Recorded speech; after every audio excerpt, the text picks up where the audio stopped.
नाज़रीन, इमरान खान साहब ने गुज़श्ता रोज़ सुप्रीम कोर्ट ऑफ पाकिस्तान के अंदर लाइव समाअत तो आखिर नहीं की गई, मगर वीडियो लिंक के जरिए इमरान खान की पेशी सुप्रीम कोर्ट ऑफ पाकिस्तान के अंदर हुई। सुबह तकरीबन 11 साढ़े 11 बजे इस समाअत का आगाज हुआ और तकरीबन 4 से 5 घंटे ये जो समाअत है ये समाअत चलती रही और इमरान खान साहब को इस 4 से 5 घंटे के दौरान तकरीबन सिर्फ और सिर्फ 37 मिनट बोलने का मौका दिया गया। इस दौरान इमरान खान साहब की जानब से जो दलाइल पेश किए गए, इन दलाइल ने जजेस को भी हैरान और परेशान कर दिया गया। इमरान खान साहब की जानब से क्या दलाइल पेश किए गए, जजेस ने कैसे जो रिमार्क्स दिए और जस्टिस अतर मिनुल्लाह साहब ने इमरान खान के दलाइल की किस तरीके के साथ तायद की और चीफ जस्टिस काजी फैज ईसा साहब को कैसे इस बार भी, इस केस में भी, इस समाअत के दौरान भी जो जस्टिस अतर मिनुल्लाह साहब हैं वो काजी फैज ईसा साहब को रोकते रहे और जो चीफ जस्टिस काजी फैज ईसा साहब हैं उनके समेत जो दीगर जजेस हैं वो इस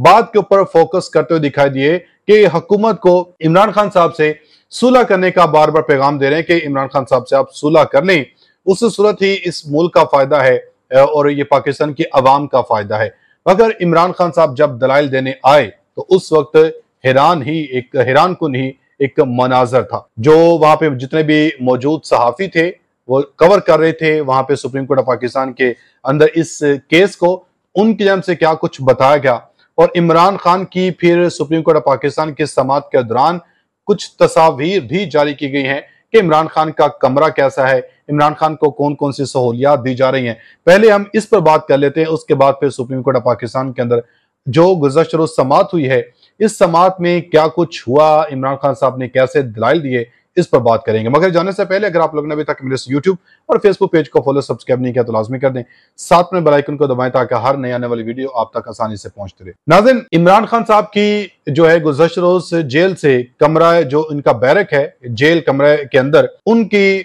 जो है एक तस्वीर जारी की गई है सोशल मीडिया के ऊपर। इसका बहुत ज्यादा वावेला, बहुत ज्यादा शोर मचा जा रहा, आप ये तस्वीर देख भी सकते हैं स्क्रीन के ऊपर। तो इस तस्वीर को लेके अब जो हुकूमती रहनुमा हैं या जो अगर कह लें कि हुकूमती सहाफी, हुकूमत के पिट्ठू सहाफी, वो अब ये कहते हुए दिखाई दे रहे हैं कि जी इमरान खान साहब को तो शाहाना जो कैदो तन्हाई नहीं है, ये कैदो अयाशी गुजार रहे हैं। तलाल चौधरी साहब फरमाते हैं कि इमरान खान कैदो तन्हाई नहीं गुजारे, ये कैदो अयाशी की जिंदगी गुजार रहे हैं। और खरीदा फरूकी ने तो एक एक चीज को हाईलाइट करके ये कहा कि जी देखें इमरान खान साहब को तो ड्राई फ्रूट का यहाँ पे जो है स्टॉक इनके पास मौजूद है, एयर कूलर मौजूद है और वीवीआईपी इनके नाम से कहा गया कि वीवीआईपी प्रोटोकॉल। हालांकि इनको बंदा पूछे ये जिस कमरे में या जिस बैरक में नवाशी साहब कैद थे, उस बैरक का, उस कमरे का जो वॉशरूम है वो वॉशरूम ही इमरान खान साहब के इस कमरे जितना था। इमरान खान के इस कमरे में हर चीज वाज़ेह है कि किस तरह कंजस्टस जो बेड है और बेड के बिल्कुल पीछे ही ओपन वॉशरूम है और ओपन वॉशरूम के बिल्कुल साथ ही एयर कूलर पड़ा है और साथ एक चेयर है, एक जो टेबल रखी गई है, स्टडी टेबल जिसको कह लें, और एक साइड पे अलमारी, वहां पे चंद दीगर जो जरूरी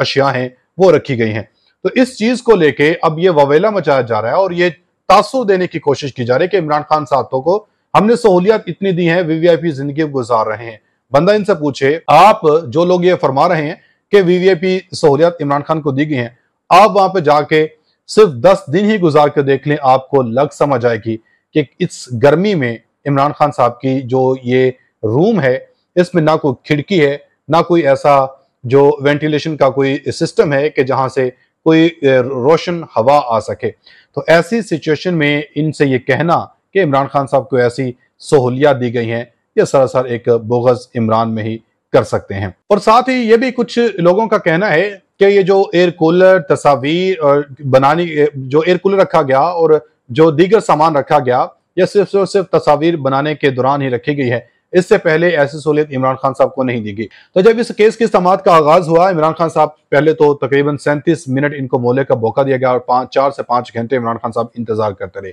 जब इमरान खान को बोलने का मौका दिया गया तो चीफ जस्टिस काजी फैज ईसा साहब ने इमरान खान साहब को बोलते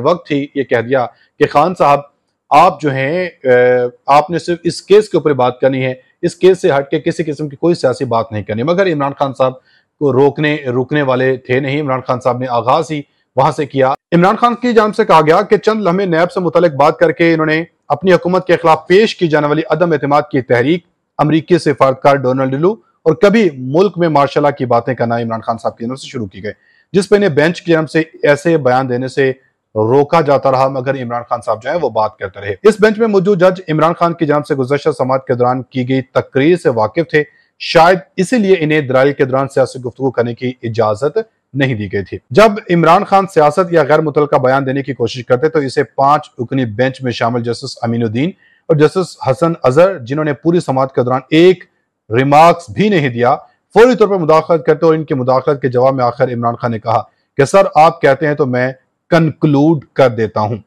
اس کے بعد عمران خان نے نہ تو اس مقدمے پر اور نہ ہی کسی اور معاملے پر بات کی۔ عدالت کے اس تاکید کے باوجود عمران خان نے اپنے دلائل کا آغاز اس بات سے کیا کہ وہ ملک کی سب سے بڑی جماعت کے سربراہ ہیں، تو عدالت کی جانب سے ایک بار پھر کہا گیا کہ وہ اپنے آپ کو اس مقدمے تک ہی محدود رکھیں۔ عمران خان کا کہنا تھا کہ دیکھنا ہوگا کہ نیب کو ایماندار لوگ چلا رہے ہیں یا بدعنوان، جس پر چیف جسٹس نے ریمارکس دیے کہ نیب سربراہ کا اس مقدمے سے کوئی تعلق نہیں۔ عمران خان نے کہا کہ سپریم کورٹ کو نیب کا سربراہ مقرر کرے۔ اس پر جسٹس جمال مندوخیل نے ریمارکس دیے عمران خان کو مخاطب کرتے ہوئے کہ آپ پارلیمان سے اس کی ترمیم کروا دیں تو ہمیں کسی قسم کا کوئی اعتراض نہیں ہوگا۔ عمران خان کا کہنا تھا کہ اپوزیشن اور حکومت کی جانب سے نیب کے چیئرمین کے لیے 3 نام آ جاتے ہیں جس پر اتفاق نہیں ہوتا اور پھر تھرڈ امپائر اس کا فائدہ اٹھاتا ہے۔ اب پھر جسٹس اطہر امین اللہ نے عمران خان کو مخاطب کرتے ہوئے کہا کہ پہلے بتائیں کہ ان کے 3 سالہ دور میں نیب کو کون چلا رہا تھا، جس کا عمران خان نے جواب نہیں دیا۔ اس پر 5 رکنی بینچ میں موجود ججوں سے مخاطب ہوتے ہوئے عمران خان نے کہا کہ جب عوام کی نظریں آپ پر لگی ہوئی ہیں تو جسٹس مندوخیل نے جواب دیا کہ اگر ہم بھی ناکام ہو گئے تو پھر کیا ہوگا۔ یعنی کہ عمران خان صاحب کی جانب سے بار بار ججز کو مخاطب کرتے ہوئے کہا گیا کہ ہمیں آپ سے امید ہے، میں آپ سے امیدیں لگائے بیٹھا ہوں کہ مجھے آپ ہی انصاف دیں گے۔ سب سے بڑی بات یہاں پہ جسٹس اطہر امین اللہ صاحب کی جانب سے کی گئی۔ جسٹس اطہر امین اللہ نے کہا کہ غیر منتخب افراد کو نیب قانون سے باہر رکھنا امتیازی سلوک ہے۔ کرپشن منتخب نمائندے نہیں، پرنسپل اکاؤنٹنگ افسر کرتا ہے۔ کوئی منتخب نمائندہ یا وزیر متعلقہ سیکرٹری کی سمری کے بغیر کوئی منظوری نہیں دیتا۔ کیا کوئی سیکرٹری سمری میں لکھ دے کہ یہ چیز رولز کے خلاف ہے تو وزیر منظوری نہیں دے سکتا ہے، تو اعلیٰ حکام میں انکار کرنے کی جرت ہونی چاہیے۔ یہ جسٹس اطہر امین اللہ کی جانب سے ریمارکس دیا گیا۔ بتایا گیا ہے کہ ذائقے کے مطابق ملک میں جاری سیاسی تناؤ کو کم کرنے اور اسٹیبلشمنٹ سے روابط کے لیے بھی 3 رکنی کمیٹی کو اختیار دیا گیا۔ وزیر اعلیٰ علی امین گنڈاپور اداروں سے بہتر تعلقات کے لیے بیک ڈور روابط میں مصروف ہیں۔ کشیدگی میں کمی کے لیے پارٹی سیاسی و معاشی استحکام کے ایجنڈے پر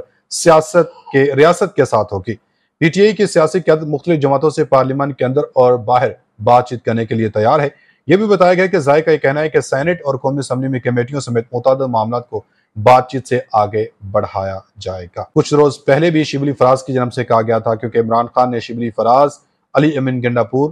اور علی محمد خان کو ٹاسک سونپا تھا کہ وہ سیاسی معاملات کو حل کرنے کے لیے مذاکرات کی کوششیں تیز کر دیں۔ اب ایک بار پھر سے یہ کوشش شروع کی گئی ہے، اب دیکھتے ہیں کہ کس حد تک اس کا نتیجہ نکلتا ہے۔ اپنا بہت سارا خیال رکھیے گا، ملیں گے اگلی ویڈیو میں، تب تک کے لیے اللہ حافظ۔